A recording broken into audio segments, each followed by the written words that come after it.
Hello everyone, I am Damayanti. Welcome to my YouTube channel. मो PG syllabus wise आलोचना करुँची तो आम third semester अच्छे भात नाटक कालिंदी चरण पाणिग्राही रचना करछन्ति।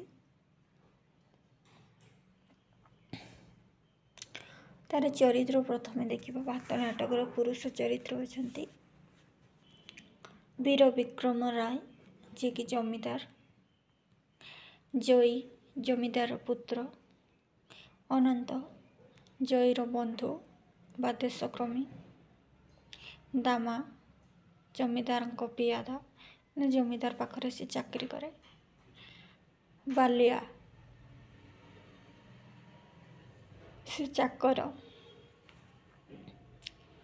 चैतन और रतन ग्रामवासी दुहे, विपिन जमीदार को गुमास्ता, रघुदास से चाषी, डाक्तर कृषक नेता प्रजा, चपरासी मफसल गुमास्ता, स्वामीजी भिकारी, कंकाल दल और गौड़ इत्यादि। स्त्री चरित्र होचंती विजया जमीदार कन्या, रमा रघुदास झील, साबी रमार संगिनी, आउचंती कनक, स्वर इत्यादि ग्राम बालिका और गौडुणी। उपक्रम विस्तीर्ण धान कियारी दूर रे चाषी माने गाउथिले भात भात भात भात लगी कांदना रे थाऊ गोड़ हाथ, भात भात भात भात लगी कांदना रे थाऊ गोड़ हाथ, थाऊ गोड़ हाथ, दुखी आमे कियारी रे काटू दिन राति, लुहारे चिरिलु माँ छाती की तो नीति। दुखी आमे कियारी रे काटू दिन राति, लुहरे चिरिलु माँ छाती की नो नीति। पर बसी आपे मोर कि बुद्धि कहत, एई माटी आम माँ रतन गरभा। तेल पेड़ी नुखुरात निश्चितम गभा, माँ को न चिन्ही तुमे मारुछ तो नात। माँ र हाण ताड़ी खल सहे माँ सबू, तम लगी काल काल सहुथिब बाबू। ता बिना के भात देव तो मुहे कहत,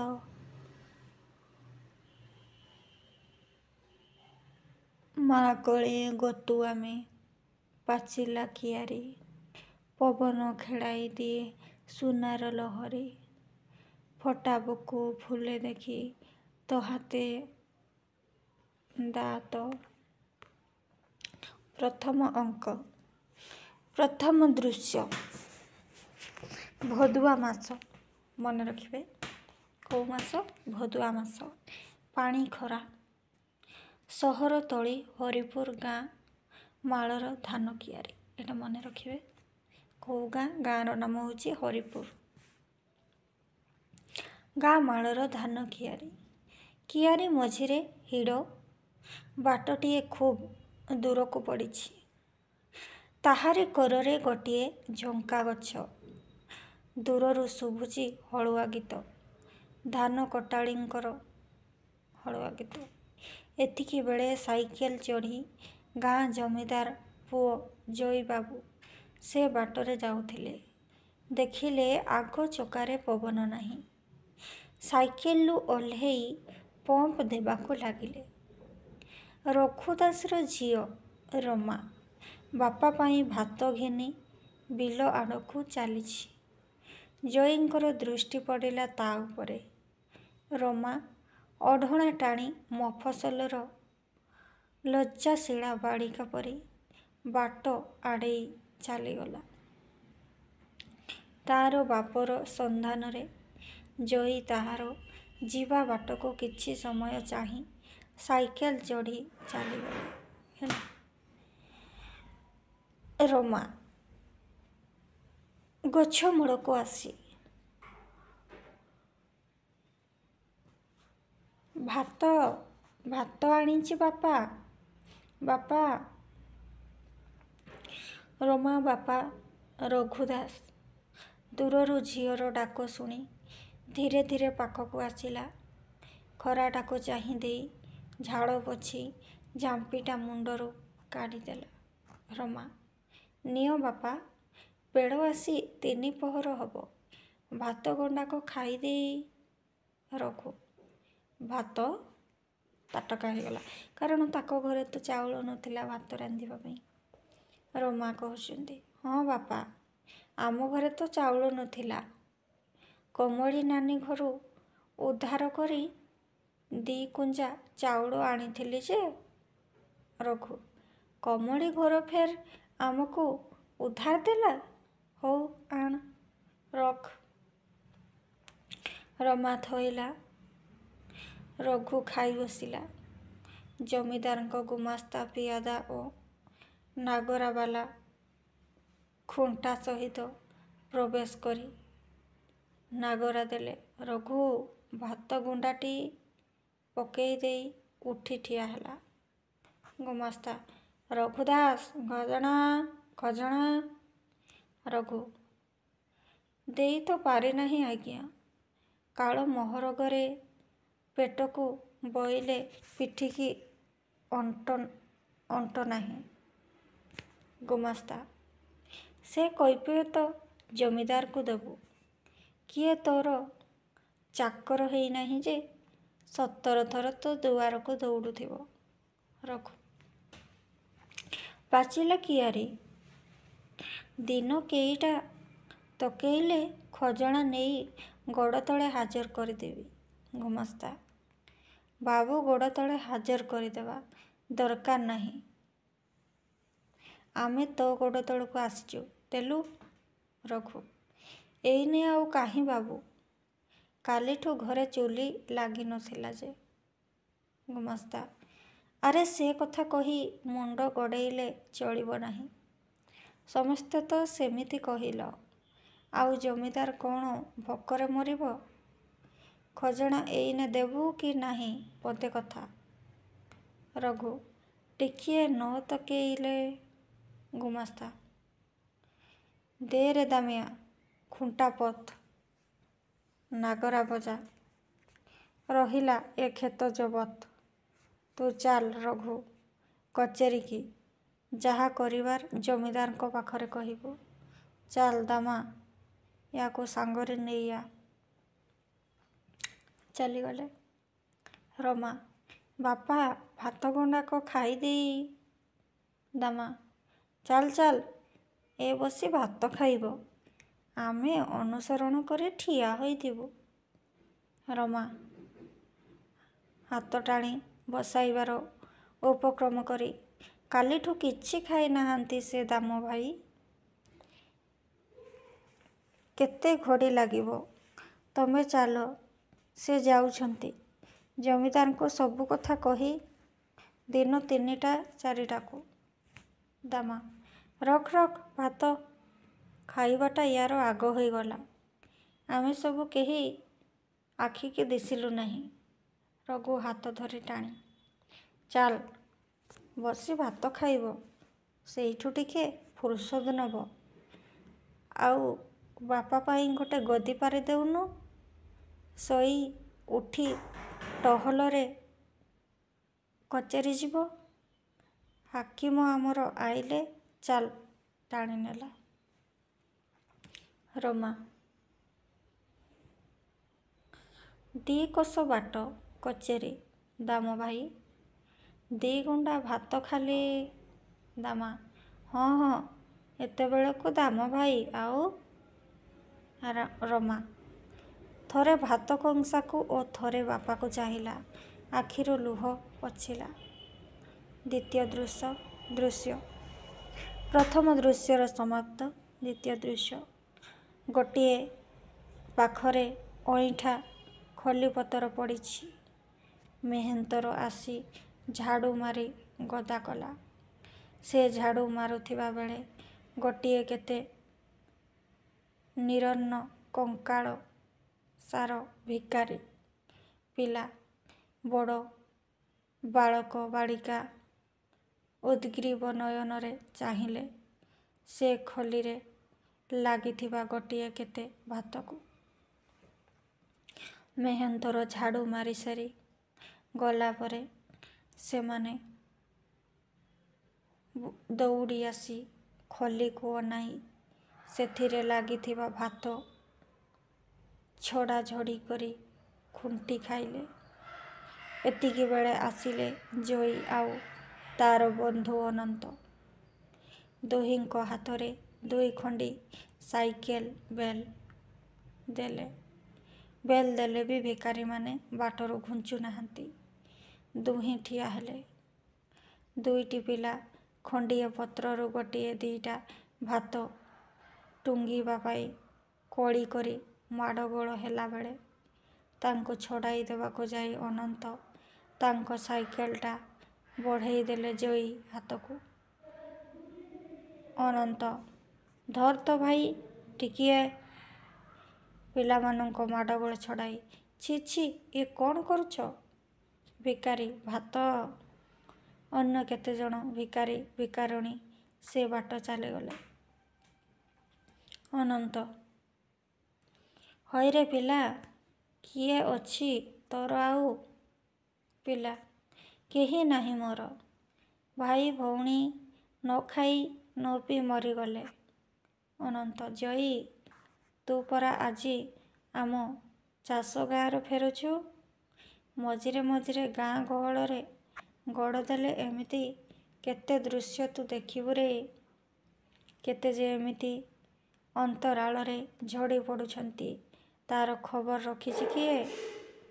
ଏ ତ ସାମାନ୍ୟ। ଜୟୀ ଉପାୟ ନାହିଁ କିଛି ଏମାନଙ୍କୁ ବଞ୍ଚେଇବାର? ଅନନ୍ତ ଯାହାଙ୍କ ହାତରେ ଅଛି ସେ ମନ କଲେ ତ। ଜୟୀ କ'ଣ କରିବାକୁ ତୁ କହୁଛୁ ଯେ? ଅନନ୍ତ ଧର ଗୋଟେ ରାଇସ୍ ମିଲ୍ ଚାଉଳ କଳ। କେତେ ଗୁଡ଼ିଏ ଲୋକ ଏଠି ଦାନା ପାଇଯାଆନ୍ତେ। କି ଗୋଟେ ପେପର ମିଲ୍ କାଗଜ କଳ। ବାଉଁଶ ଆମ ଏଠୁ ଯାଇ ଲୋକେ ବିଦେଶରେ କୋଟିପତି ହେଉଛନ୍ତି କାଗଜ ତିଆରି କରି। ଆଉ ଆମେ ଆମ ହାଣ୍ଡି ନିତି ଉପବାସ କରେ। ଚଟକଳ ଗୋଟେ ହେଲେ ଲୋକେ ପୋଷି ହୋଇଯାଆନ୍ତେ ନାହିଁ। କରୁଛି କିଏ? କାନ ଥିଲେ ସୁନା ନାହିଁ, ସୁନା ଥିଲେ କାନ ନାହିଁ। ଏଇ ତ ଆମ ଦେଶର ଅବସ୍ଥା। ଜୟୀ ମିଳିମିଶି ଯୌଥ କାରବାର ଅର୍ଥାତ୍ ଜୟଷ୍ଟିକ୍ ଆମ ଓଡ଼ିଶାରେ ଅସମ୍ଭବ। ଜୟଷ୍ଟିକ୍ ବିଜନେସ୍ ଆମ ଓଡ଼ିଶାରେ ଅସମ୍ଭବ। ଯେତେ ଜାଗାରେ ଅନୁଷ୍ଠାନ ଗଢ଼ା ହୋଇଛି ସବୁ ପ୍ରାୟ ଫେଲ୍। ଅନନ୍ତ ଆମେ ତ ମୁଠାଏ ଖାଉଛୁ ପିଉଛୁ ମଉଜ ମଜଲିସ୍ କରୁଛୁ। ଥିଏଟର ବାଇସ୍ପୋଟ ଗାଡ଼ି ମଟର ସବୁ ଆମର ଅଛି। ଭାବୁଛୁ କି କେତେ ନିରତ୍ନ ପରିବାର ଏମିତି ପିଲାଟି ଠାରିଦେଇ ଭାବିବୁ ଟିକିଏ ଯଦି କିଛି କରି ହୁଏ। ଜୟୀ ଭାବିବି ତ ପରେ ଆଗେ ଏମାନଙ୍କୁ ନେଇ ଚାଲ ଆମ ଠାକୁର ଖଞ୍ଜାକୁ ଦେଖିବି ବାପାଙ୍କୁ କହି ଯଦି ଗୋଟେ କିଛି କରାଯାଇପାରେ। ଅନନ୍ତ ଦେଖ ବାପାଙ୍କୁ ରାଜି କରିଦେବା ଏକ ମୁସ୍କିଲ କାମ କିନ୍ତୁ। ଜୟୀ ତା ତ ଜାଣେ। ସିଏ ତ ଜମିଦାର ଏକାବେଳେ ଆକ୍ଷରିକ। ଅନନ୍ତ ତୁ ବି ତ ଫେର ସେଇ ଘରର। ଜୟୀ ଚାଲ ଚାଲ ଥଟ୍ଟା ରଖ। ତୁମେମାନେ ସବୁ ଚାଲ ଖାଇବାକୁ ମିଳିବ ତୁମକୁ। କାମ କରିପାରିବ ତ ତମେ ସବୁ? ଭିକାରୀ କି କାମ କରିବୁ ବାବୁ ବଳ କାହିଁ? ଅନନ୍ତ ସବୁବେଳେ ତ ଖାଲି ହାଁ ହାଁ ହେଲରେ। ଯୁଆଡ଼େ ଶୁଣ ଖାଲି ଧ ଧୋଇ ମରୁଡ଼ି। ଦୁନିଆ ସାରା ମଣିଷ କ'ଣ ଆଉ କୋଇଲି ବି କହୁଛନ୍ତି ଭାତ ଭାତ ଭାତ କହିକି ଚାଲିଗଲେ। ତୃତୀୟ ଦୃଶ୍ୟ। ଜମିଦାର ମହେଶ ବାବୁଙ୍କ ଘର। ଜମିଦାର କନ୍ୟା ବିଜୟା ଗାଉଥିଲା ଗୀତ। ଘରର ପଛ ପାଖ ଝରକାକୁ ଫିଟେଇ ବାହାରର ଚନ୍ଦ୍ରାଲୋକିତ ଉଦ୍ୟାନକୁ ଚାହିଁ। ପଛରୁ ଆସିଲେ ଜୟୀ ବାବୁ। ଟେବୁଲର ଉପରୁ ସମାଜଟି ଆଣି ବସି ପଡ଼ିଲେ। ବିଜୟାର ତାଙ୍କ ଆଡ଼କୁ ମୋଟେ ଲକ୍ଷ୍ୟ ନାହିଁ। ଗୀତ। ଫୁଟିଲୁ ଯେବେ ଫୁଲ ପାଖୁଡ଼ା ସେଜ ସାକ୍ଷୀ, ମେଲିଲୁ ଯେବେ ଆଖି ପରାଗ ଗଲା ଲାଖି। ଶଶୀ ଚାହେଁ କଥା କହେ ନିଥର ଗଗନ କଣେ ଓଢ଼ଣା ତଳୁ। ମନର କଥା ମଉଳେ ମନେ ଏକାକୀ ନିରିମାଖି। ମନ୍ଦ ବହେ ଗନ୍ଧ ଚରା ସଞ୍ଜ ଫୁଲ ଚନ୍ଦ୍ର ସଖୀ। ଜୟୀ। କାଗଜ ପଢ଼ୁ ପଢ଼ୁ ସେଠାର ଅନ୍ୟାନ୍ୟ କଥାକୁ ନଜର ଦେଇନାହିଁ ବିଜୟା। ଗୀତ ବନ୍ଦ କରି ଫେରି ଚାହିଁଲା। ଜୟୀ ବସି କାଗଜ ପଢ଼ୁଛନ୍ତି। ଧୀରେ ଧୀରେ ଆସି ପଛ ଆଡ଼ୁ ତା'ର ହାତରୁ ଖବର କାଗଜଟି ଟାଣି ନେଲା। ଟାଣି ହସିଛି ଖୁବ୍ ଜୋରରେ। ଜୟୀ ଭାବନାରେ ଥିଲେ। ଖାଲି ପଛକୁ ହାତଟା ବଢ଼େଇ ଦେଇ ଦେ। ବିଜୟା ଚଳେଇ ଦେ। 9ଟା ବାଜିବାକୁ କେତେ ଅଛି ଜାଣ? ଅନନ୍ତ ବାବୁଙ୍କ ଘରଟି ଗପ ଜମିଲା ନା? ଜୟୀ ଦେ କାଗଜଟା। ବିଜୟା 9ଟା ବାଜିବ ଯେ। ଜୟୀ ବାଜୁ ନା, ଦେ। ବିଜୟ ନା, ବାପାଙ୍କୁ ମୁଁ କହି ସାରିଛି। ଗାଡ଼ି ଠିକ୍ ଅଛି, ଉଠ ଯିବା। କାଗଜ ପଢ଼ା ସେତିକି ଥାଉ। ତମର ଅନନ୍ତବାବୁ ଆସିଲେ ଗପ ଜମେଇବ, କାଗଜ ପଢ଼ିବ। ଆଟଲିଷ୍ଟ ବର୍ତ୍ତମାନ ପାଇଁ କାଗଜଟାକୁ ଟିକିଏ ବିଶ୍ରାମ ଦିଆଯାଉ। କାଗଜ ଭାଙ୍ଗି ଟେବୁଲର ଗୋଟେ ବାକ୍ସ ତଳେ ରଖିଦେଲା।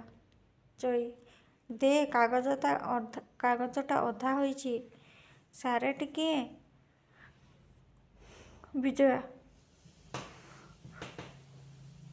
କ'ଣ ପଢ଼ୁଥିଲ ଶୁଣେ? ଗୋଟେ କୋଉ କାଳର ପୁରୁଣା କାଗଜ। ଜୟୀ ପୁରୁଣା କାଗଜ? 27 ତାରିଖ ସେପ୍ଟେମ୍ବର 1943। ନିଜେ ଦେଖିଛି ପୁରୁଣା ହେଲା। ବିଜୟା ହେଲେ ବା କ'ଣ ଅଛି ସେଥିରେ ଏମିତି ଇଣ୍ଟରେଷ୍ଟିଂ ଖବରଟା ଅଛି ଶୁଣେ। ଜୟୀ ଓଡ଼ିଶାରେ ଅନାହାରରେ ମୃତ୍ୟୁ, ଫୁଡ୍ ପ୍ରୋବ୍ଲେମ୍। ଭାତ ଭାତ ଭାତର କୋଶ୍ଚିନ୍। ବିଜୟା ସେ କଥା ଯାହାର ଭାବିବାର ସେ ଭାବୁ। ତମର କାହିଁକି ମୁଣ୍ଡ ବଥାଉଛି? ଏସବୁ ଅନନ୍ତ ବାବୁଙ୍କୁ ସାଜେ। BA ପାସ୍ କରିସାରି କୋଉଠି ଆଜି ଭଦ୍ରଲୋକ ମହଲରେ ଜଣେ ହେଇ ଗଣା ହେଉଥାନ୍ତେ। ନା, ଗାଁକୁ ଆସି ହଳ ଲଙ୍ଗଳ। ତମେ ବି ତାଙ୍କ ସାଙ୍ଗରେ ପଡ଼ି ଦେଖୁଛି। ଜୟୀ ବିଜି। ଅନନ୍ତର ନିନ୍ଦା କରିବୁ ନାହିଁ। ବିଜୟା ବରାବର କରିବି, ଯେତେଦିନ ସେ ଏହି ଚଷା ଭୂଷାଙ୍କ ସାଙ୍ଗ। ଏଇ ସଂକୀର୍ଣ୍ଣତା। ଜୟୀ ସଂକୀର୍ଣ୍ଣତା? ବିଜୟା ନୁହେଁ କି ନ୍ୟଷ୍ଟି। ସେମାନେ କହନା, ସେ ଲୋକ ଗୁରାଙ୍କ ଗନ୍ଧରେ ତ ମୋର ଯେମିତି ସଫିକେସନ୍ ହୁଏ। ଜୟୀ ଅନନ୍ତକୁ ତୁ ଚିହ୍ନି ନାହୁଁ, ଆଉ ସେ ଚଷାଭୂଷାଙ୍କୁ ବି। ବିଜୟା ମୁଁ ଦେଖିଛି ତମର ମତିଗତି ବିଗିଡ଼ି ଗଲାଣି ଭାଇ। ଉଠ, ଘରଟାରେ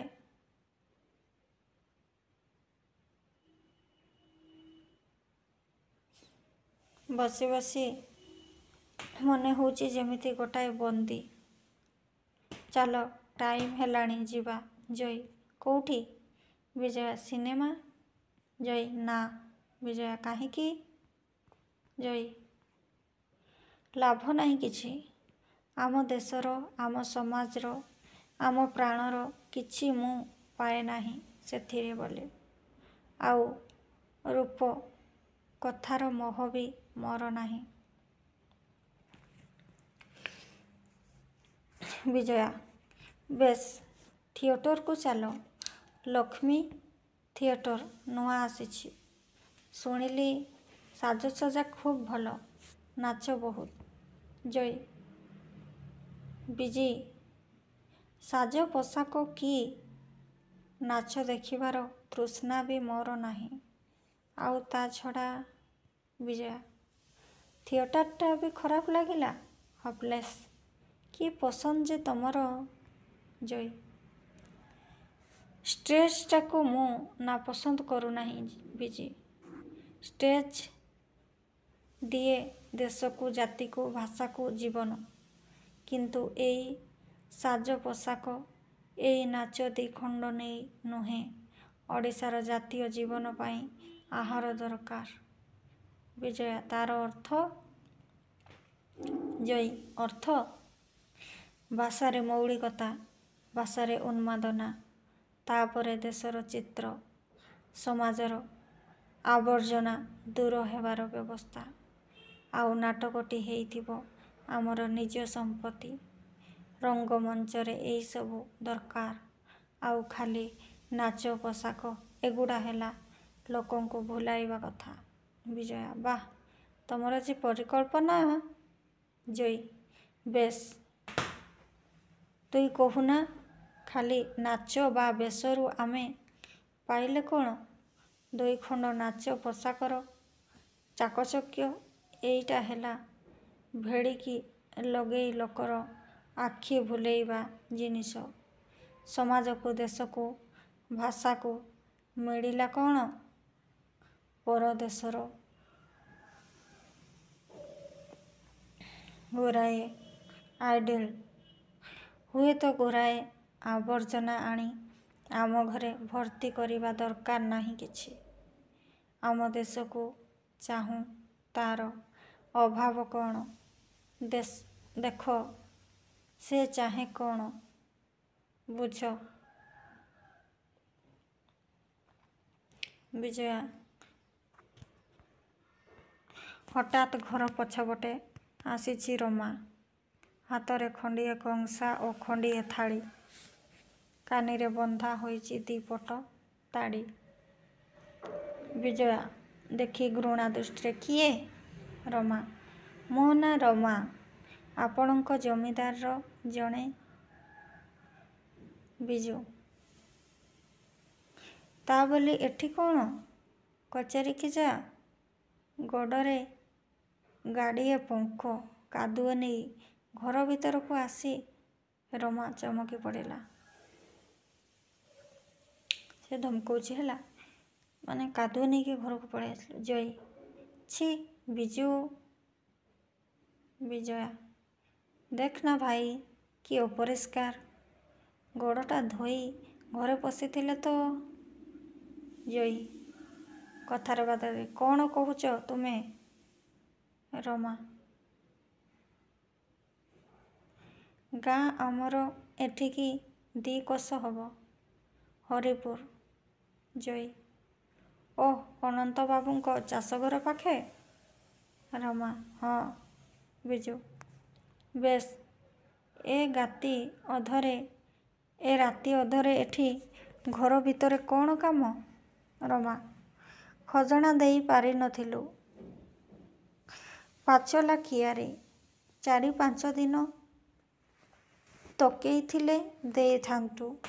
କିଆରୀରେ ଝୁଣ୍ଟା ପତି ବାପାକୁ ମୋର ଧରି ଆଣିଛନ୍ତି କଚେରିକି। ଘରେ ଆମର ତ କିଛି ନାହିଁ। ଉଧାର କରି ଚାଉଳ 2 କୁଞ୍ଚା ଆଣି ଭାତ ରାନ୍ଧିଥିଲି ଯେ ମୁଁ ବିଲକୁ ନେଇ ଯାଇଥିଲି। ବାପା ମୋର ଖାଇ ବସିବାକୁ ଯାଉଥିଲା। ଗୁଣ୍ଡାଏ ଧରିଛି ଦାମା ପିଆଦା ଉଠେଇ ଆଣିଲା। କାନ୍ଦି ପକାଇଲା କହୁ କହୁ। ବିଜୟା ଖଜଣା ନ ଦେଇ ଏତେ ଦିନ ରଖିଲା କାହିଁକି? ଜୟୀ ହଁ, ତାପରେ କ'ଣ ହେଲା? ରମା 2 ଦିନ ହେଲା ଭାତ କିଛି ଖାଇ ନାହିଁ। ଆଗୁଳି ରଖିଛନ୍ତି ତାକୁ। ଆମେ ସବୁ ଉପାସ। ଘରେ ଏହି କଂସା ଖଣ୍ଡିକ ଥାଳି ପଟକ ଥିଲା, ଆଉ ବୋଉ ହାତର ଏଇ ତାଡ଼ି 2 ପଟ। ଜୟୀ ରଖ ରଖ ତାକୁ। ବିଜୁ ମୁଁ ଟିକିଏ ଆସୁଛି। ଆସ ତ ମୋ ସଙ୍ଗରେ ତୁମେ। ବିଜୁ ଠିଆ ହୋଇ ଜୟୀ ଓ ରମାକୁ ଚାହୁଁଥାଏ। ଜୟୀ ଧର ତମର ବାସନ ଆସ। ବିଜୁ ମୁଁ ଗାଡ଼ି ଠିକ୍ ରଖିଛି, ତମେ ବେଗେ ଆସ ଭାଇ। ରମା ବାସନ ଇତ୍ୟାଦି ଧରି ଚାଲିଗଲା ଜୟୀ ପଛେ ପଛେ। ବିଜୟା ନାକରେ ରୁମାଲ ଦେଇ ଉଃ କି ନେଷ୍ଟି। ଚତୁର୍ଥ ଦୃଶ୍ୟ।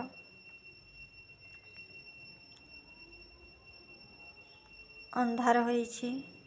ଜମିଦାରଙ୍କ ସଦର ମେଲା ଆଗର ରାସ୍ତାରେ ଜଣେ ଭିକାରୀ ଗାଇ ଗାଇ ଯାଉଛି।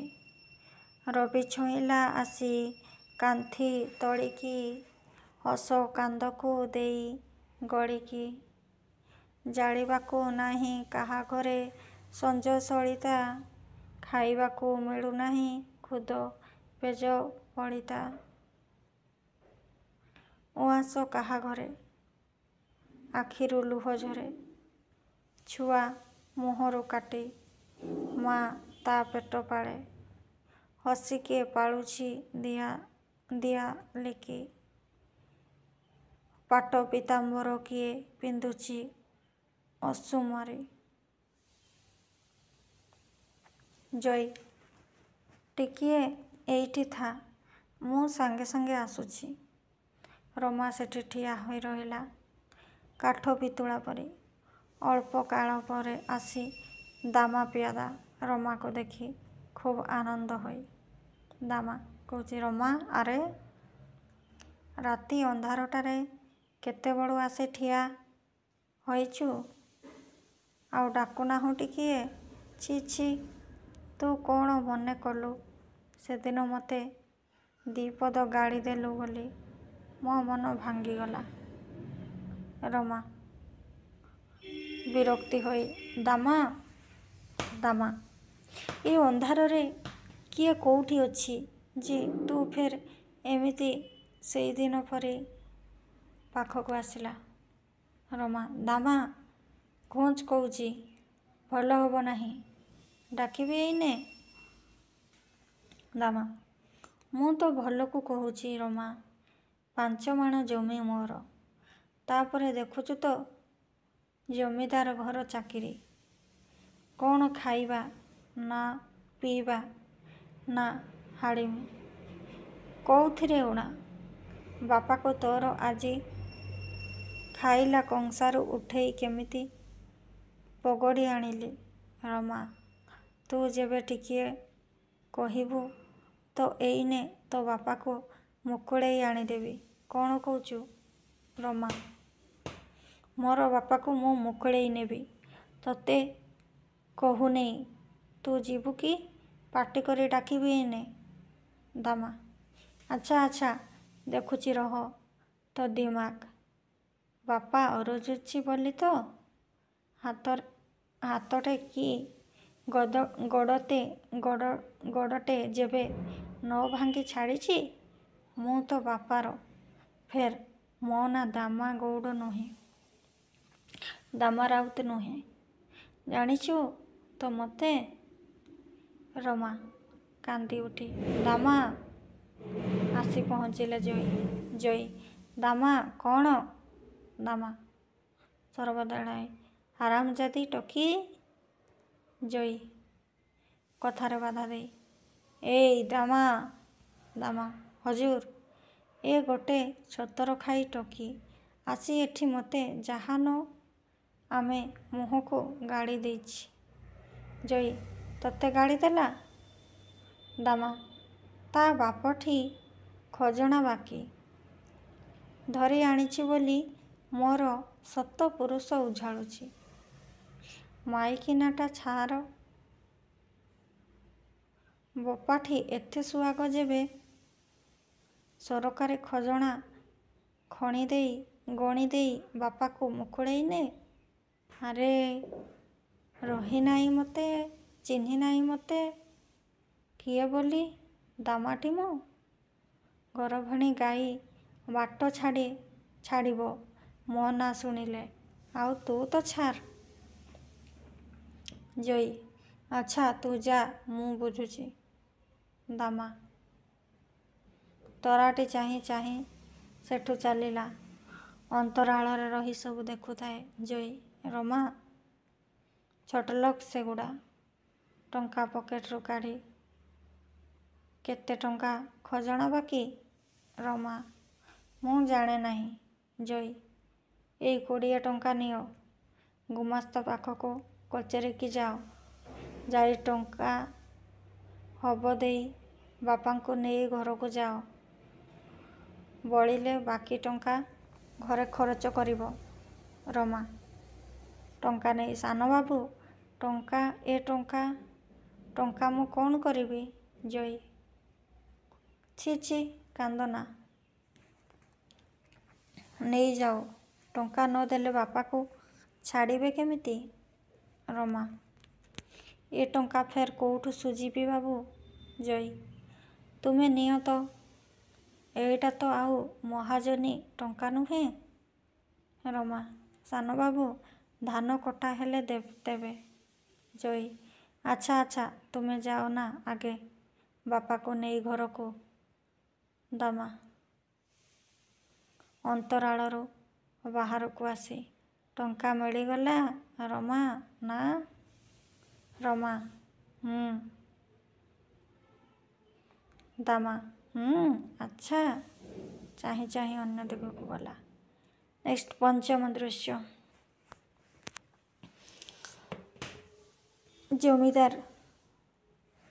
ଜମିଦାରଙ୍କ କକ୍ଷ। ଜମିଦାରଙ୍କ କକ୍ଷ। ଜମିଦାର ଭିତରୁ ଡାକି ଡାକି ଆସିଲେ,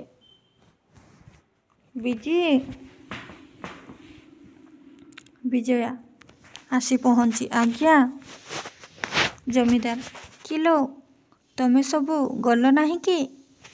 ଜୟା ଭାଇ ତ। ଜମିଦାର ଜୟୀ କ'ଣ କୁଆଡ଼େ ବୁଲି ଯାଇଛି? ଏତେବେଳ ଯାଏ ଆସିନାହିଁ? ବିଜୟା ନାଇଁ ସେ ଗୋଟାଏ। ଜମିଦାର କ'ଣ ଗୋଟାଏ? ବିଜୟା ନାଇଁ ବାପା, ଗୋଟାଏ କୋଉଠି ଯିବାକୁ ହବ, ଠିକ୍ କରାଯାଇ ନାହିଁ। ଜମିଦାର ଏସବୁ ତମ ପିଲାଳିଆ ବ୍ୟବସ୍ଥା।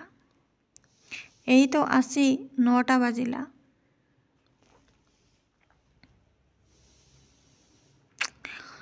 ତମେମାନେ ଆଉ ଶିଖିଲ ନାହିଁ କି?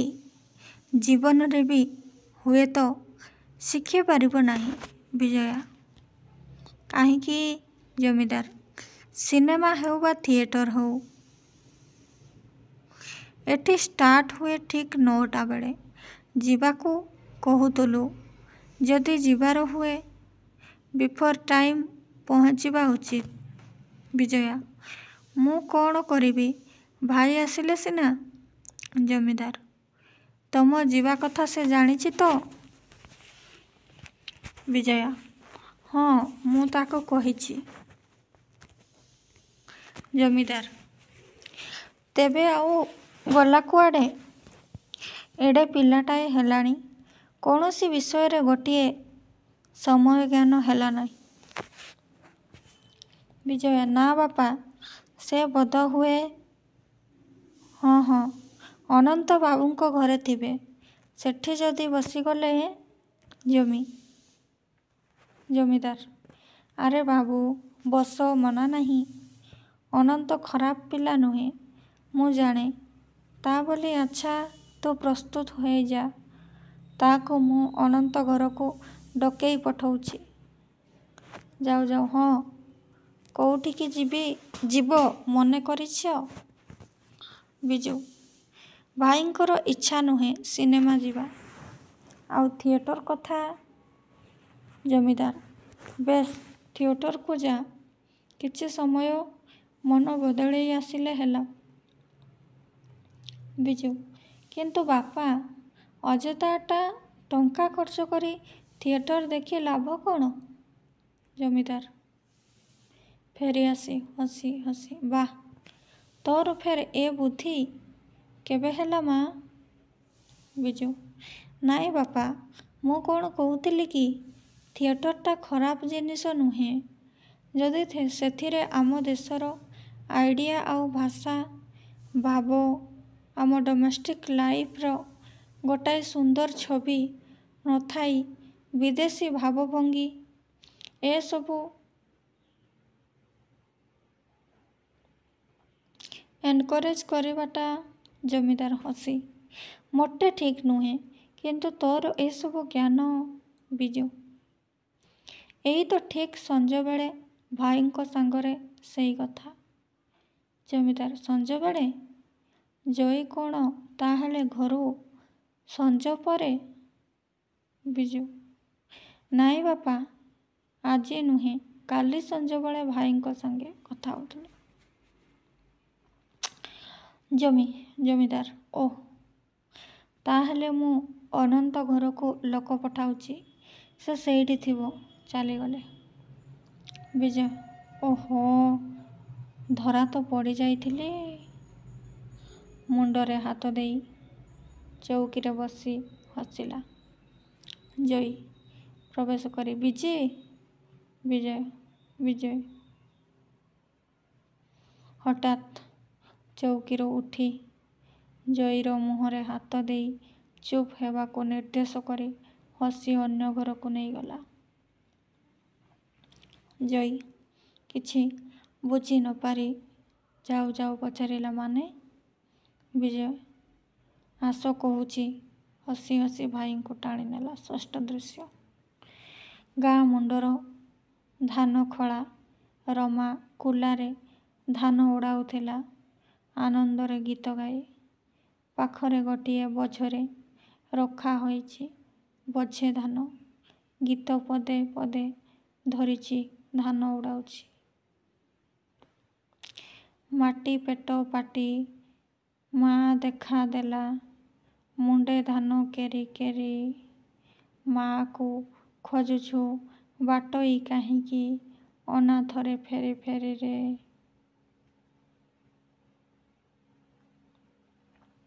ଇତ୍ୟାଦି ଗୀତ ଗାଉଛି। ରଘୁ ଆସିଲା। ଦେ ଝିଅ, ବୋଝାଟା ଧାନ ପରେଇଛୁ? ରମା, ହଁ, ସାନବାବୁଙ୍କ ଟଙ୍କାକୁ ଧାନ ଅଲଗା ଦେଇଛଟି? ରଘୁ, ହଁ ଲୋ ଝିଅ, ସେ ତ ଦିଅଙ୍କ ଅମୁଣିଆ। ପେଟ ମରିଯିବ ପଛେ ସେ ଧନରେ ଫେର୍ ହାତ ଦେବ କିଏ? ଏ ବୋଝଟା ନେଇ ଯାଉଛି, ଆଉ ତ ଥରେଟେ ହେବ, ତୁ ଉଡ଼େଇ କରି ବୋଝରେ ତୋଳିଦେ। ଖାଲି ବୋଝଟା ରଖିଦେଲା। ପୂରା ବୋଝଟାକୁ ବାପ ଝିଅ ଦିହେଁ ଧରି ଉଠାଇଲେ। ରମା ବାପ ଘରୁ ରଘୁ ମୁଣ୍ଡକୁ ନେଲା। ଝଟ ଝଟ ସାରିପକା, ବେଳ ରତ ରତ ହୋଇ ଆସିଲାଣି। କହି କହି ଯାଉଥାଏ। ରମା ପୁଣି ପଦେ ଗୀତ ଧରି କାମରେ ଲାଗିଲା। ଦାମା ଧୀରେ ଧୀରେ ଆସି ଗଛ ମୂଳେ ଠିଆ ହୋଇ ଡାକିଛି, ରମା! ରମା କିଏ? ଚମକି ପଡ଼ି ଚାହିଁଲା। ଦାମା ହସିକି ମୁଁ ଆସିଛି। ଯାହା କହିଥିଲି। ରାମା ଦାମା ଫେର ତୋର ସେଇ। ଦାମା ଆଚ୍ଛା ତୁ ଟିକିଏ ଭାବ, ମୋତେ ତୁ ନାପସନ୍ଦ କାହିଁକି କରୁଛୁ? ମୁଁ ତ ରୂପ ଗୁଣ ଧନ ସବୁଥିରେ କହି ପାଖକୁ ଆସିଲା। ରମା ପୋଡ଼ାମୁହାଁ ପାଖକୁ ଆସୁଛୁ କି ଫେର? ଉଠି ଘୁଞ୍ଚିଲେ ଗଲା। ଦାମା ଆଲୋ ମିଛରେ କାହିଁକି ତୁ ଭଲା? ରମା ତୁ ମୋତେ ପାଗଳ କରିଦେଲୁଣି ଲୋ, ମୋର ଆଉ ତୋ ଛଡ଼ା। ରମା ରାଗି ଝାଡ଼ୁ ଉଠାଇ ଯିବୁ ନା ଫେର? ଦାମା ଫେରି ଯାଉ ଯାଉ ବାକି ରମା ଭଲେଇ ହଉଛୁ କାହା ପାଖେ? ଆଖିରେ ସେଦିନ ଯାହା ଦେଖିଛି ଜାଣୁ ତ? ହଉ ହଉ ବହପ ପାଇ ଯାଉଛୁ ନେଇ, ମୁଁ ଖାତିରିକି ଆସିଲି ନାହିଁ। ଆଚ୍ଛା। ଠିକ୍ ସେତିକି ବେଳକୁ ପଞ୍ଝାଏ ପୁଅ ଝିଅ ଗୋଟାଏ ଛୁଆ ଖଡ଼ଖଡ଼ି କାନ୍ଧେଇ ଖେଳ ତଲକଟିଏ ବଜେଇ ବଜେଇ ଆସୁଛନ୍ତି। ରମା ଚାହିଁଲା ତାଙ୍କୁ ସବୁ, ଗୀତ ହାତ ସବୁ ତାର ବନ୍ଦ। କନକ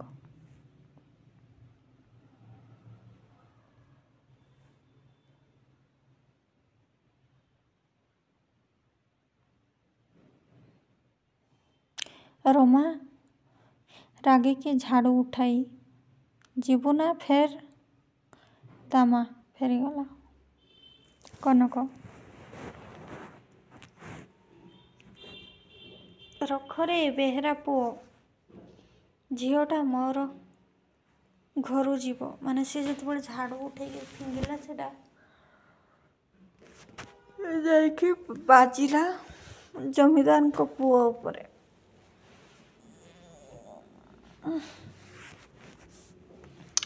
କନକ ରଖରେ ବେହେରା ପୁଅ, ଝିଅଟା ମୋର ଘରୁ ଯିବ। ଶାଶୁଘର ନାନୀ ଘର ଭାତ ଖାଇବ ନାହିଁ, ନାନୀକି ଅଗଳି ହେବ ନାହିଁ। ଏ କେମିତି କଥା ମ? ରଖ। ରମା ହସିକି କିଲୋ କନକ, ଏ ଫେର କୋଉ ଝିଅ ଲୋ ତୋର? କନକ ସାନ ମଝିଆଁ ଲୋ ନାନୀ।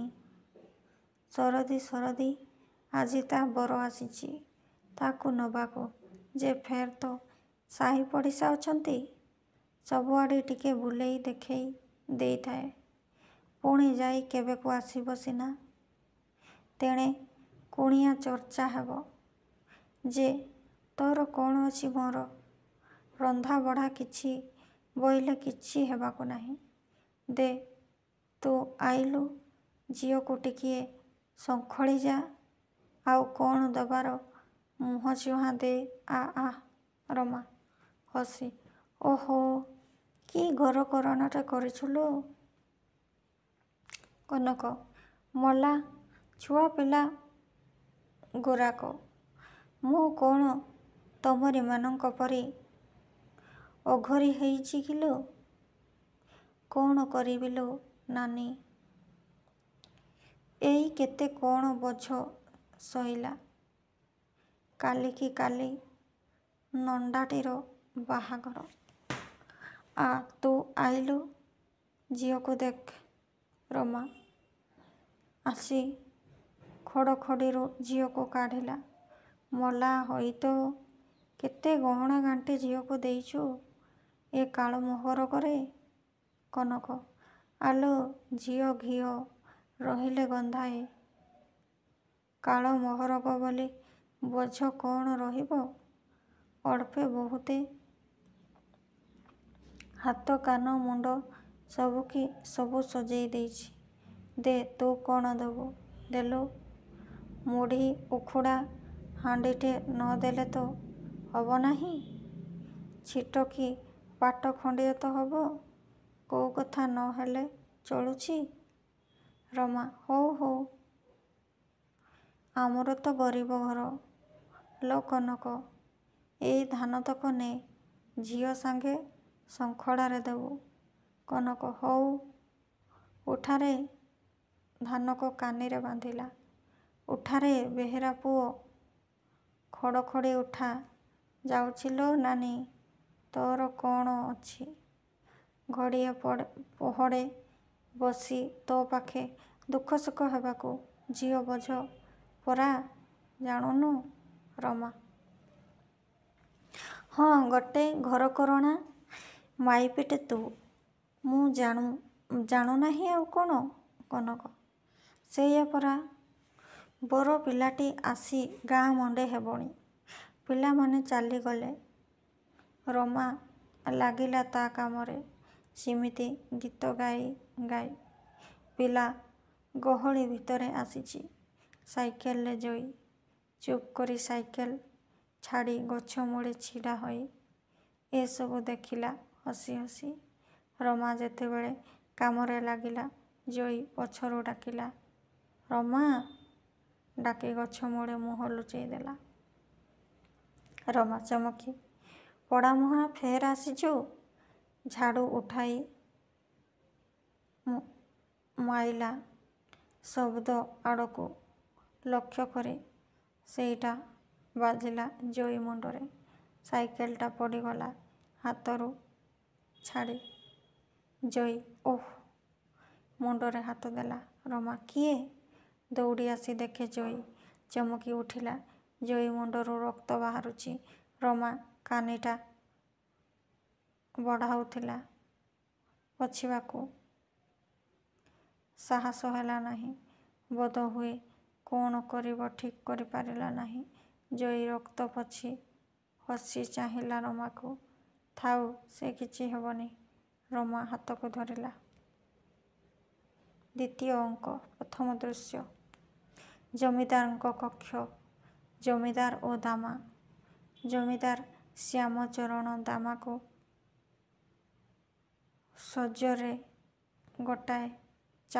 ଜୋରରେ ଗୋଟେ ଚାପୁଡ଼ା ମାରି କହିଲେ ଜମିଦାର ଦାମା ବଦମାସ। ମାନେ ଯେତେବେଳେ ସେ ଦାମା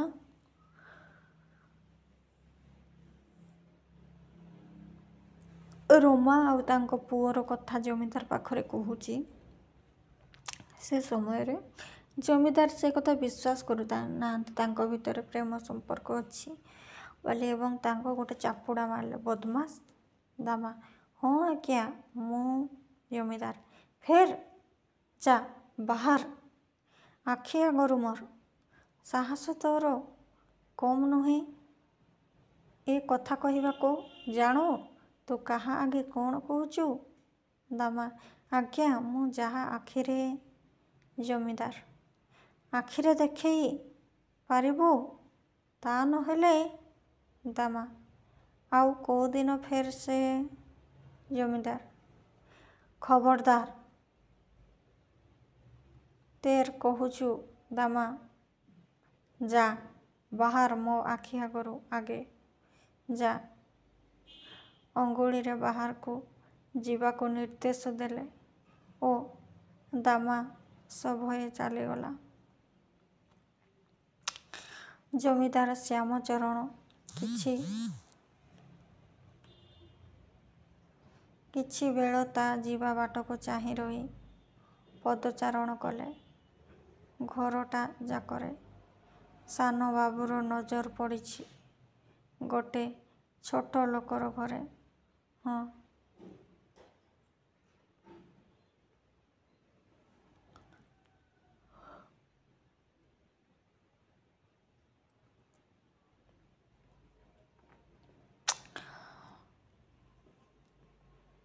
ପଛ ଝରକା ଫିଟାଇ ଦେଖିଲେ ପିଲା ବଡ଼ ମିଶି ଦଳେ ଲୋକ ପଥରେ ଯାଉଛନ୍ତି। ଗାଈ ଗାଈ ମୁଷ୍ଟି ଭିକ୍ଷା ମାଗି ଦଳକୁ ଚାଳନା କରୁଛନ୍ତି ଅନନ୍ତ। ମୁଠେ ଭାତ ଦିଅ ଭାତ। ଭିକାରୀ ନ କହ ଆମକୁ ଅଦିନେ ପତାଇଲୁ ବୋଲି ହାତ। ଭିକାରୀ ନ କହ ଆମକୁ ଅଦିନେ ପକାଇଲୁ ବୋଲି ହାତ। ଜମିଦାର ଏ ଫେର୍ କିଏ? ଓଃ କଙ୍କାଳ ଦଳ ଲିଡ୍ କରୁଛନ୍ତି ଆମ ଅନନ୍ତ ବାବୁ। ଓଃ, ଯୋଗ୍ୟ ସନ୍ତାନ। ଧଡ଼ କରି କବାଟଟା ଆଉଜାଇ ଘରୁ ବାହାରି ଗଲେ। ଗୀତ ଶୁଭୁଥାଏ।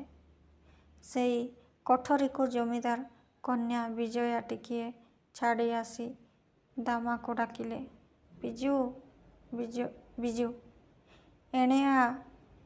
ମଲା ସେତିକିବେଳୁ ଗାଲଟା ଆଉଁସି ଲାଗିଛି ନା ଦାମା?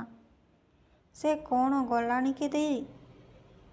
ବ୍ରହ୍ମଚାପୁଡ଼ାଟି ଦିନେ କାଳେ ମୋତେ ହାକିମ ମୋ ବୋଲି କହି ନଥିଲା ବିଜୁ, ଆଜି କାହିଁକି କହିଲେ ତୋ ଗୁଣରୁ?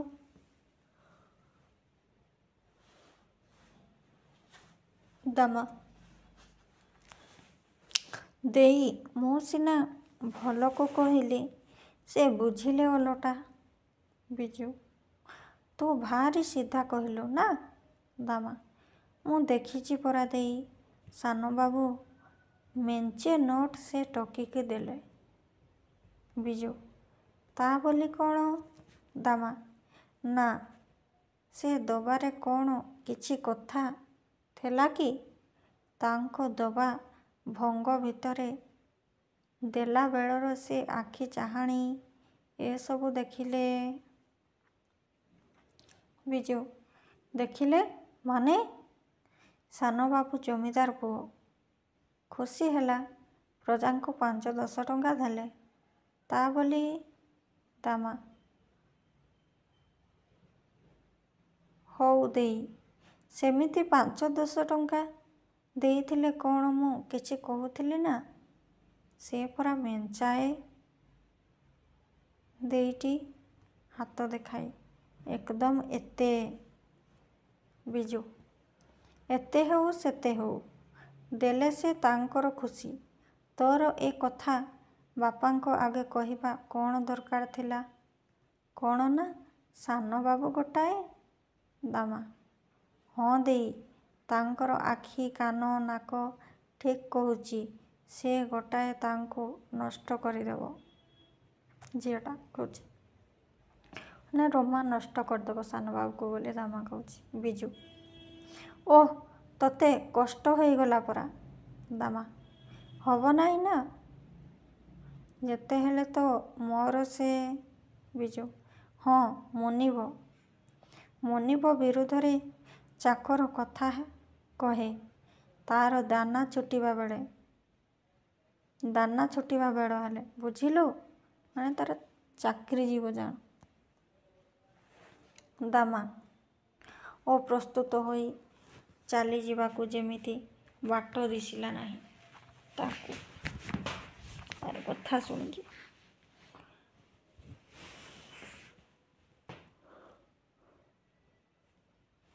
ଦୁଆର ବନ୍ଧଟା ଢାଇ କରି ବାଜିଲା ମୁଣ୍ଡରେ।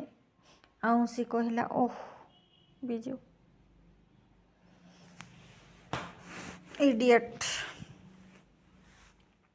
ଇଡ଼ିଅଟ୍ କହିଲା। ବିଜୁ କହି ମୁହଁ ଫେରାଇ ଦେଲା। ଠିକ୍ ସେତିକିବେଳେ ପହଞ୍ଚିଲେ ଘରେ ଅନନ୍ତ ବାବୁ।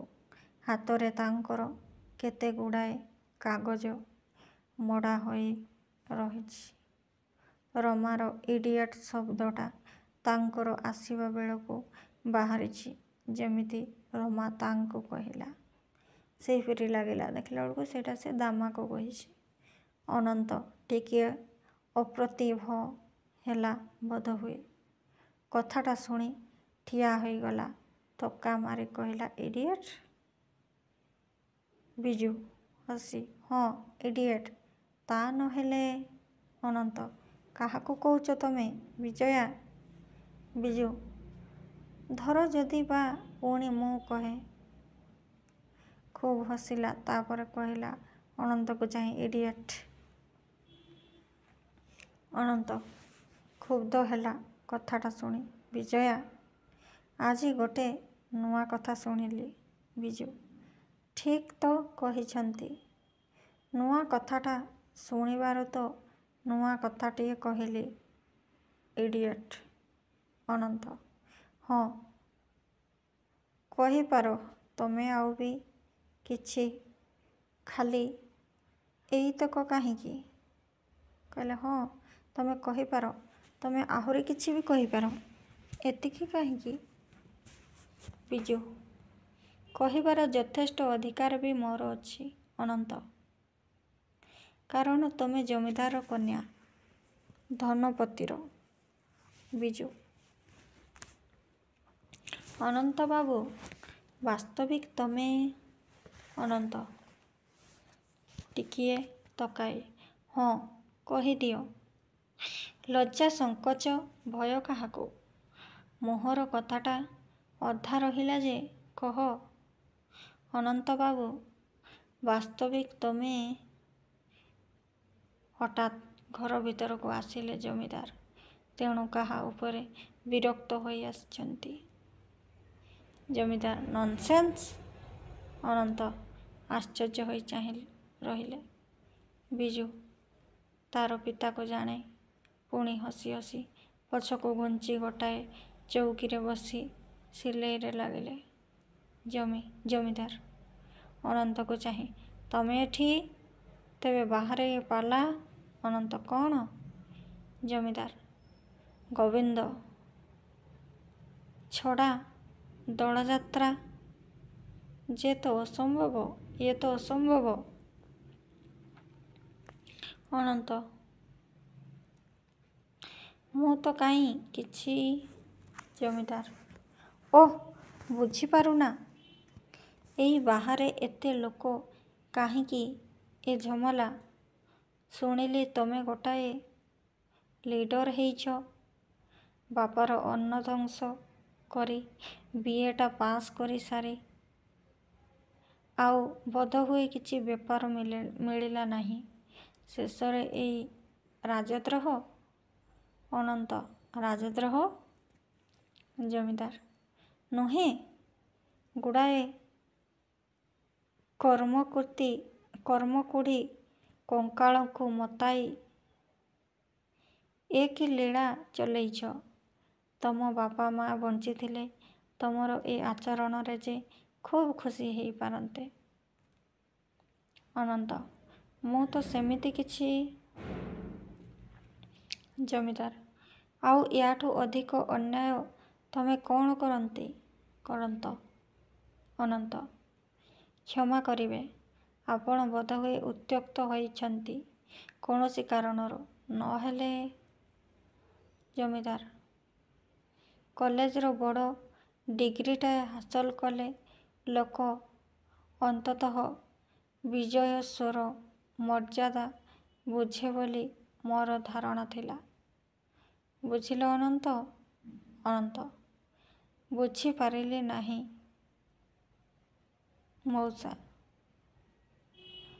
ଜମିଦାର ବୁଝିବା ଦରକାର ନାହିଁ କିଛି, ତୁମେ ଏ ଝାମଲା ଭାଙ୍ଗ। ଅନନ୍ତ ଗରିବ ସେମାନେ, ନିରନ୍ନ ଆସିଛନ୍ତି ସେମାନେ ଦୁଃଖ ଜଣାଇବାକୁ ଆପଣଙ୍କ ପାଖକୁ। ଜମିଦାର କହିଲି ତ ସେ ଧୈର୍ଯ୍ୟ ମୋର ନାହିଁ। ଅନନ୍ତ ତାଙ୍କର ଦୁଃଖ ଗୁହାରି ଆପଣ ନ ଶୁଣିଲେ ମରିଯିବେ ଯେ, ସେଗୁଡ଼ାକ କିଏ 2 ଦିନ କିଏ 3 ଦିନ ହେଲା ଭାତର ମୁହଁ ଦେଖି ନାହାନ୍ତି। ଜମିଦାର ବାଃ, ତା ପାଇଁ କ'ଣ ମୁଁ ଦାୟୀ? ତୁମେ କହୁଛ ଖାଇବାକୁ ପାଉ ନାହାନ୍ତି, ତଥାପି ସେନ୍ସର ରିପୋର୍ଟରେ ତ ଲୋକ ସଂଖ୍ୟା କମୁନାହିଁ, ବରଂ ବଢ଼ୁଛି। ଲୋକ କମ୍ ହେବା ଦରକାର, ନଇଲେ ସମସ୍ତଙ୍କୁ ଦାନା ଯୋଗାଇ ହେବ କୋଉଠୁ? ଗୁଡ଼ାଏ ମରନ୍ତୁ ଗୁଡ଼ାଏ। ଏଉ କର୍ମକୃତୀ ପଙ୍ଗପାଳ ଦଳ ପତଳା ହୋଇଗଲେ ଅନନ୍ତ ମଣିଷ ଟିକିଏ ଆଶ୍ୱସ୍ତିର ନିଶ୍ୱାସ ମାରିବ। ଯାଅ, ତମେ ଯାଅ। ଅନନ୍ତ ମଉସା। ଜମିଦାର ବୟସ ହେଇନାହିଁ ଅନନ୍ତ, ତୁମେ ବର୍ତ୍ତମାନ ମୋ କଥା ବୁଝିପାରିବ ନାହିଁ। ଅନନ୍ତ, ମଉସା ମୋ କଥା ଟିକିଏ ଶୁଣନ୍ତୁ। ଗଉଣିଏ ଦି ଗଉଣି କରି ଧାନ ଏମାନଙ୍କୁ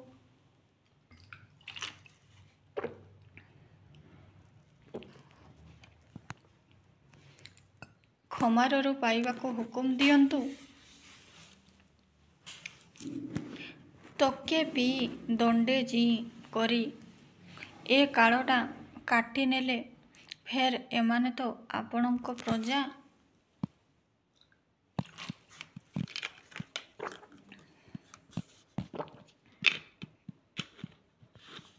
ଜମିଦାର, କିନ୍ତୁ ମୁଁ ବା କରିବି କ'ଣ? ମୋର ଯେ ହାତ ଗୋଡ଼ ବନ୍ଧା। ଅନନ୍ତ, ଆପଣ ଇଚ୍ଛା କଲେ। ଜମିଦାର, ଇଚ୍ଛା କଲେ ସବୁ ଜିନିଷ ସବୁବେଳେ ହୁଏ ନାହିଁ। ଖଜଣା ଆଦାୟ ହେବାକୁ ନାହିଁ। ମାହାଲଟାରେ ଖାଲି ବାକି ବାକି। ଯୁଆଡ଼େ ଶୁଣିବ ଖାଲି ଦିଅ ଦିଅ। ସେଦିନ ଆମରି ଜଣେ ନେତା ଘୋଷଣା କରିଛନ୍ତି, ଅଭାବ ଅନାହାର ଦେଇ ଦେଇ ମଣିଷ ଅଧା ପ୍ରାଣ ହେଲାଣି, ତେବେ ମଧ୍ୟ ରକ୍ଷା ନାହିଁ। ସେମାନେ ଯାଉନାହାନ୍ତି। ତାଙ୍କ ଦୁଃଖ ଥିଲେ ସେଠି ଗୁହାରି କରିବେ। ଅନନ୍ତ, କୋଉଠିକି ଯିବେ? ମୁଠାଏ ଭାତ ଆଶାରେ ତ ସେମାନେ ଆସିଛନ୍ତି।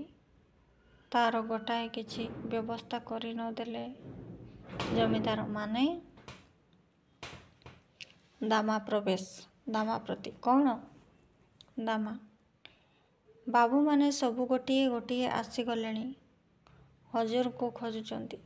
ଜମିଦାର, ଆରେ କେହି ନାହିଁ ତାଙ୍କୁ ରିକଭରି କରିବାକୁ। ସାନବାବୁ। ଦାମା, ସେ ତ। ଜମିଦାର, ସେ ତ। ଦାମା, ନାଇଁ, ସେ ତ କେବେଠୁ ନାହାନ୍ତି। ଜମିଦାର, ବିଜି ଭାଇ କୁଆଡ଼େ ଯାଇଛି? ବିଜି, ସେ ହଁ, ସିନେମା ଯିବେ ବୋଲି କହୁଥିଲେ। ଜମିଦାର, ସିନେମା? ଏତେ ଗୁଡ଼ାଏ ଭଦ୍ରଲୋକ ନିମନ୍ତ୍ରଣ, ଟିକିଏ ଭଲା ରେସ୍ପନ୍ସିବିଲିଟି ଥାଆନ୍ତା। ତୁ ଯା ଦାମା, ଗୁମାସ୍ତାଙ୍କୁ କହ ଜାଗା କରାନ୍ତୁ। ଦାମା, ଆଜ୍ଞା। ଜମିଦାର, ହଁ ହଁ, ଶୁଣ, ପାନ ସିଗାରେଟ୍ ଦାମା ଫେରିଆସି, ଆଜ୍ଞା। ଜମିଦାର, ଆଉ ତୁ କାହିଁକି ଠିଆ ହେଲୁ ଅନନ୍ତ? ସେ କାଙ୍ଗାଳ ପଲଙ୍କୁ ବିଦାୟ କରିଦେଇ ଆସ। ଗୋଟାଏ ବେପାର ଚାଲିଛି। ଜଇ ଆସୁ, ସାଙ୍ଗ ହୋଇ ଏଠି ଖାଇବ। ଅନନ୍ତ, ମଉସା, କୋଟିଏ ପ୍ରଜାର ବାପ ଆପଣ। ସେ ଗରିବ ଗୁଡ଼ାକ ମୁଠାଏ ମୁଠାଏ ଭାତ ପାଇଁ ଚାହିଁ ବସିଛନ୍ତି। ଜମିଦାର, ଓଃ, ବଡ଼ ଦରଦ ଦେଖୁଛି। ଗରିବ ଗରିବ ପରି ରହିବାକୁ ତାର ଜନ୍ମ। ସେ ସୃଷ୍ଟି ନେଇ ଦୁନିଆର କିଛି ଉନ୍ନତି ହୋଇପାରିବ ନାହିଁ। ଏସବୁ ଦୁର୍ବୁଦ୍ଧି ଛଡ଼ା ଏଇ କଙ୍କାଳ ପଲ ତୁମକୁ ମଣିଷ କରିଦେବେ ନାହିଁ। ଅନନ୍ତ, କିନ୍ତୁ ସେମାନଙ୍କର ଗୋଟିଏ କିଛି ବ୍ୟବସ୍ଥା ନ ହେଲେ। ଜମିଦାର, କ'ଣ ଯିବେ ନାହିଁ ସେମାନେ? ଏଇଆ କହୁଛ? ଆଚ୍ଛା, ମୁଁ ତାର ଠିକ୍ ବ୍ୟବସ୍ଥା କରିଦେଉଛି। ଦାମା, ଦାମା, ଦାମା, ହଜୁର। ଜମିଦାର, ବାହାରେ ସେ କଙ୍କାଳ ଗୁଡ଼ାକ ସେମିତି ଅଛନ୍ତି? ଦାମା, ହଜୁର, ଦାଣ୍ଡଯାକ ହଲ୍ଲା କରୁଛନ୍ତି। ଘୁଞ୍ଚିବାକୁ ନାହାନ୍ତି, ଏକା ଜିଦ୍ କରି। ଜମିଦାର, ଆଉ ତୁମେ ସବୁ କ'ଣ ମଲଣି? କହିଦେ, ଦେଖା ହବ ନାହିଁ। ଯଦି ଭଲରେ ନ ଯାଆନ୍ତି, ବେତ ଦେଇ ନିକାଲି ଦେ, ଯା। ଚାଲିଯିବାକୁ ବସିବେ। ଅନନ୍ତ, ମଉସା, ମୁର୍ଦାର ଉପରେ କିଏ ରଡ଼ା କାହିଁକି? ପୁଅ ଝିଅ ସେମାନେ ଆପଣଙ୍କର। ଆପଣ ତ ଏକା ଜୟୀ ବିଜୁର ବାପା ନୁହନ୍ତି ମଉସା? ଜମିଦାର ହଁ, ତା ମୁଁ ଜାଣେ। ବିଜୟ ଅନନ୍ତବାବୁ ଅନନ୍ତବାବୁଙ୍କୁ ଉଠେ ଜମିଦାରର ଗୋଡ଼ ଆଡ଼େଇ ଚାଲି ଯାଉଥିଲେ। ଅନନ୍ତ ଗୋଡ଼ ଧରି ପକାଇଲେ ଜମିଦାରର। ବିଜୁ ଆସିକି ଅନନ୍ତବାବୁକୁ ଉଠାଇଲେ। ଅନନ୍ତବାବୁ। ଦ୍ୱିତୀୟ ଦୃଶ୍ୟ। ଜମିଦାରଙ୍କ ଫାଟକ ସାମ୍ନାରେ ନିରନ୍ନ ପ୍ରଜା ଗୁଡ଼ାଏ। କେତେକ ବାସ୍ତବ ଭିକାରୀ ଉପସ୍ଥିତ। ଗୀତ ଗାଉଛନ୍ତି ଭିକାରୀମାନେ। ମୁଠେ ଭାତ ଦିଅ, ଭାତ ମୁଠେ ଭାତ, ଭିକାରୀ ନ କହ ଆମକୁ ଅଦିନେ ପତାଇଲୁ ବୋଲି ହାତ। ଟାଙ୍ଗରା ଭୂଇଁରେ ଆମ କରଣୀରେ ଫୁଟାଇଲୁ ଦିନେ ସୁନାର ଫୁଲ।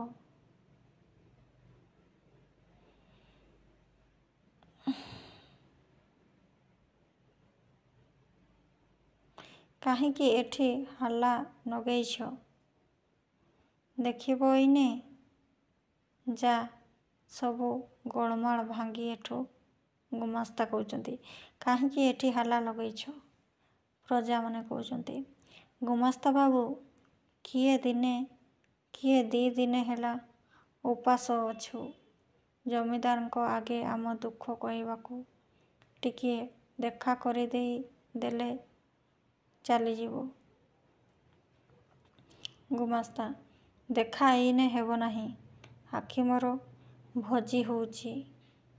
କେତେ ବଡ଼ ବଡ଼ ଲୋକ ଆସିଛନ୍ତି। ଏଇନେ ତୋର କାହିଁ ତାଙ୍କୁ ବେଶୀ ଗୋଳମାଳ କର ନାହିଁ। ଯା, ହାକିମ ଆମ ଉପରେ ରାଗୁଛନ୍ତି।